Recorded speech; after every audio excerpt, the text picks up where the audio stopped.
My name's Dave DeBow, founder of MoneyPartnerFormula.com, and this show is built for everyday real estate investors who are actively doing deals and looking to scale using other people's money. So if you're an active real estate investor and you want to get featured on this show to talk about your own real estate and capital raising experiences, then just go to daveinterviewyou.com. Now let's get rolling with this episode, and remember to subscribe for daily interview content. All right, guys, welcome to Property Profits Podcast. I'm your host, Bryce Kaminsky, filling in for Dave Dubois. And have you ever wondered what it takes to cut your teeth in the prairies, buying multifamily, Alberta, Saskatchewan, and not only that, but within 4 months of moving to the city?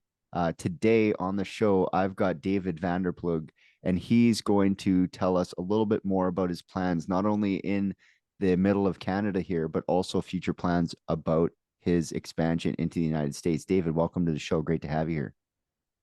Thank you for having me. Awesome. Yeah. I mean, I know some people who are doing real estate in Saskatchewan in the multifamily game, and you can definitely buy a property for not too much, and the rents are still pretty good. So definitely there's opportunity out there, but let's rewind it, go back a little bit further, and tell me what got you excited or what got you into the real estate mindset. So my parents, when they came to Canada in the 70s, they had some kids. And in the 80s, my dad lost his job. They went back to the Netherlands, came back, and they were about to go bankrupt. My dad just got a job. My mom picked up a book, Rich Dad, Poor Dad. Said we might as well go for it, and they acquired 22 properties in under 2 years. Wow. So that was me growing up. I was always at a rental house helping my dad fix it. Certainly, if you have 22 of them, yeah. And as I got older, I got more involved, learned more, and when I finished university, I moved to Saskatoon. I, of course, just finished university, so I was broke. Yeah. So, I know how that goes. That's for sure. Yeah, you don't really exit with a job or any sort of money. So how did you finance that first property? So I had a job. Yeah. So I was able to qualify for a mortgage. However, I did not have the down payment. Yeah. So the down payment was $40,000, and I asked the seller if I could borrow $50,000 from him. He said yes. So that was my down payment. So he took 40 for the down payment. 110% of the purchase price. You got an extra 10 grand out of it. Fix it up, right? The extra 10 grand was to do some repairs that need to be done right away. Awesome. And that's we were talking a little bit before the show. That was the duplex, right? Yeah, it was a 12-bedroom duplex I bought. It must have been huge, like 3,000 square feet or something, to have that many bedrooms. So each side is about 1,100 square feet up, about 900 square feet down. Yeah, so it's a big property. So what did you like most about that first deal? Well, one, that I was able to get a nice big property to start off with. Most people would start a lot smaller. I was happy to have something that sort of larger and able to actually generate some income off of it. So I did not have to, worry as much about all the repairs and stuff from the size of the property. Yeah.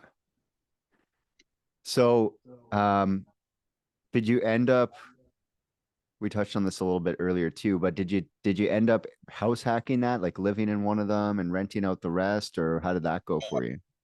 So I lived in the basement on one side and I rented out the top.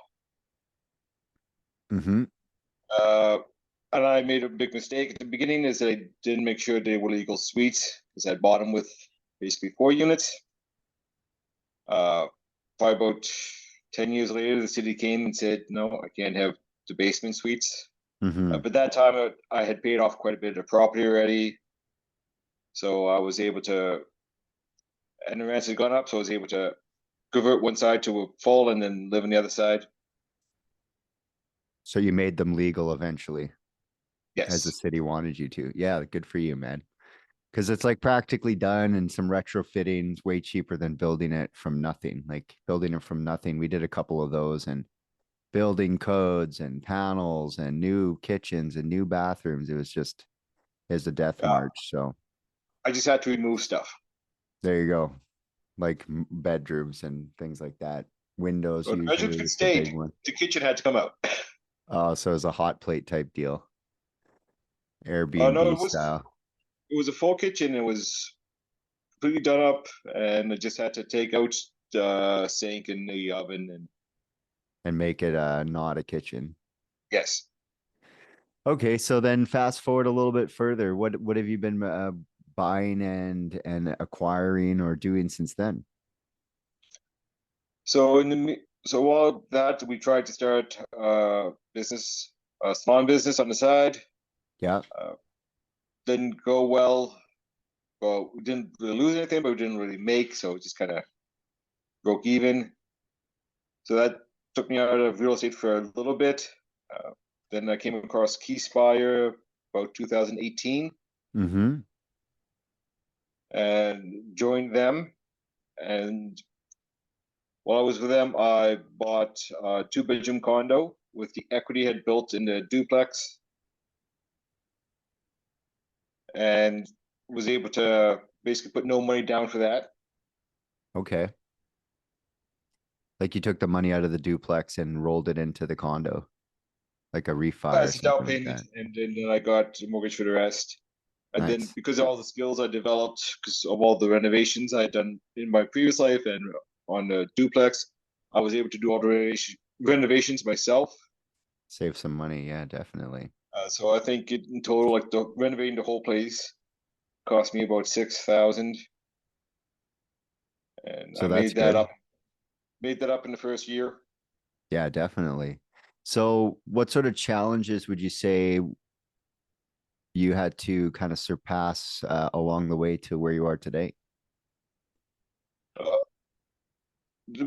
well, challenges was capital, and Yeah.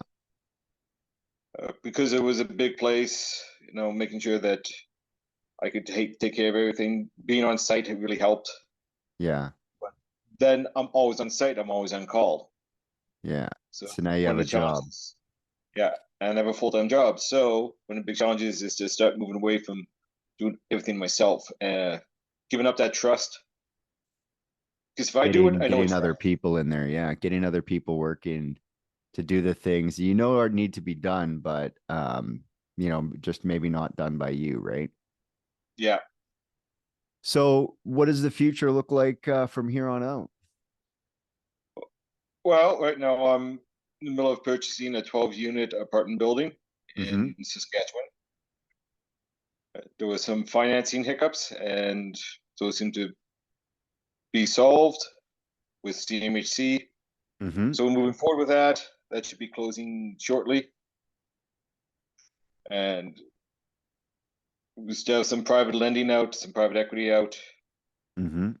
And I'm starting to still looking in Saskatchewan, but I'm starting to venture more into the States. Mm-hmm. While looking at some of the middle states. Yeah. The Midwest. Sometimes they call it the Midwest. Midwest. Yeah, because you're like kind of just north of all of that. So you can just drive south and go and take a look at your properties if you really wanted to, right? Yep. So with that in mind, with everything you've done so far, what's your unfair advantage? What comes easy to you that other people might find difficult to do? I can look at the numbers pretty quickly and go like, hey, that makes sense. Hey, something's wrong here. Like, why is this like this? Mm-hmm. I Like just you're see it. able to pick it up quick. You got a good eye for it. Yeah, and just analyzing the trends in the market, I haven't to see the information. I don't need like to dig deep in order to see the general trends. Where some people I've seen like will analyze forever. I'm like, no, generally it's going to go this way. It may be off by 6 months to a year, but Yeah, you just go with it, and it's not a perfect science anyways. It's speculation to some degree anyhow, right? So yeah. right now you're funding the deals with partly your money, partly private capital. Is that what I understand? Currently, it's all my money and my equity. Okay, so you haven't brought any partners on to any of these deals just yet. Not yet, which was a restriction, limits the size of what I can do at this point. Yeah. Well, you were saying too that you'd hurt your back. How is that playing into, I guess that's really now going to be pushing you to stop fixing your rentals. It Uh, keeps you from getting in there. oh, it's. I hope it's a temporary injury. Yeah. Well, what's interesting is a lot of people who've had big success have come from limitations. This one guy, he had this portfolio, he lost it all in a separation, like a divorce. And because of that, he wasn't so financeable. I'm not sure the exact intricacies of it, but he wasn't really financeable by the bank anymore. So he had to learn to raise money. And because he kind of like broke his back money wise with the bank, it forced him to do all cash. So all of his properties are private capital, no banks. And so he raised all of the money for the deals, no banks, no mortgages. So who knows? This might be your chance to get out of the game and find someone to replace you.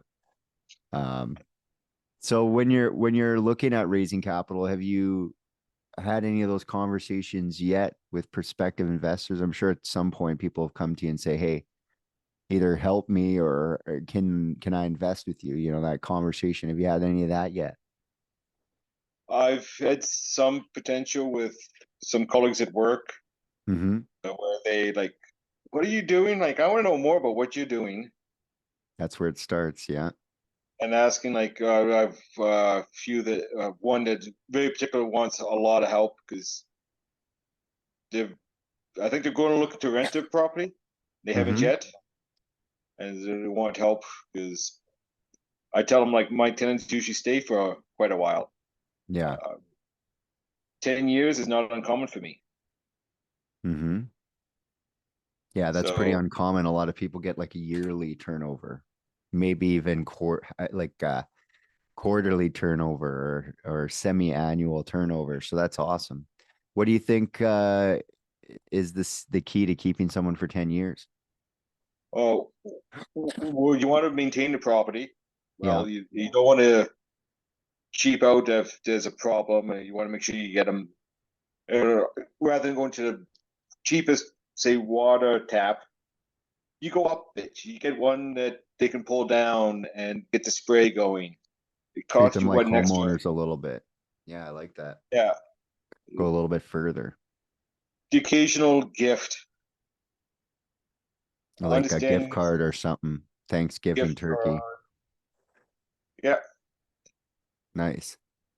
So typically for people to invest capital, they have to be able to like see all this stuff. Where do you post your stuff up? Where do you let people know what you're doing? I mostly post it to my Facebook page. Yeah. So that's where basically the only spot you're going to find me. Okay. So Yeah. what sort of stuff can we find over there? You can find out my workouts. You can find out when I'm in a mastermind group with other real estate investors to learn more and get better. Mm-hmm. When I'm studying, Nice. So people can kind of follow along your journey on your Facebook. yes. Okay. So um when it comes to putting deals together, are you more of a find the deal and then go look for the money, or do you prefer to have the money kind of lined up and then go looking for the next deal? I would prefer to have the money lined up so I know the size of the deal, Mm-hmm. but that's why I'm using mostly my own funds currently. Mm-hmm. Um, but if I want to do bigger deals, which has better profits and better profit sharing for everybody, I would Mm-hmm. need to probably raise capital first. I would think that would be the way to go. Yeah, especially when you get into the larger multi-family properties.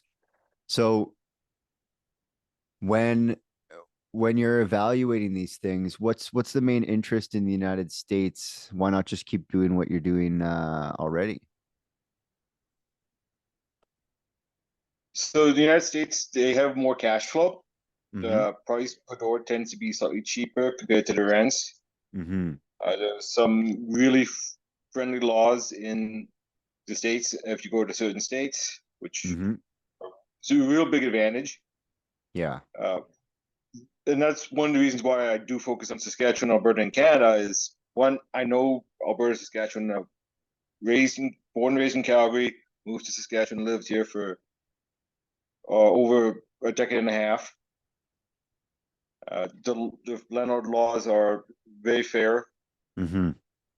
That's why you see a lot of people in Saskatchewan and Alberta, especially even in Manitoba. We all have really fair landlord tenancies, allows you to get people in and out of these properties without a whole lot of what in some provinces is like nonsense. You know, if you look at Ontario, it's kind of nonsense how far a tenant can get away with stuff compared to like the owner, and their rights are almost less than the tenant and their rights in some regards. So, um, I guess what's the if people want to connect with you, they want to find out more.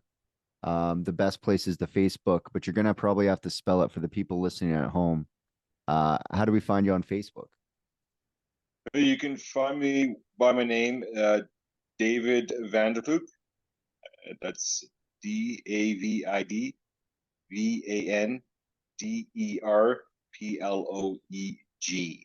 There you go. Yeah, I mean, I love hearing success out of the middle of the country there, Saskatchewan, Alberta. There's lots of opportunity in Saskatchewan. So if you're looking for cash flow, you're looking for a partner out here, hit up David. He's got the knack for it, it seems, out there in the Saskatchewan and Alberta area. And who knows, the States might be the next great frontier for you. Maybe. I hope so. Yeah, me too. Well, until next time, guys, we'll catch you on the next episode. Hey there, I really hope you enjoyed that episode. And as always, if you want to listen to more daily interview content, make sure you subscribe. And if you're an active real estate investor and you're doing deals and you'd like to get featured on this show, then just head over to daveinterviewsyou.com. Now at moneypartnerformula.com, we help real estate investors to create a process for predictably getting capital so they can do more deals without relying on hard money lenders or the banks. We do this by building them a private capital marketing system. Now, if you want help turning yourself into a big money capital attraction machine, then book a call with our team to see how we can help. Just visit moneypartnerformula.com to find out more. All right, take care, and we'll see you on the next interview.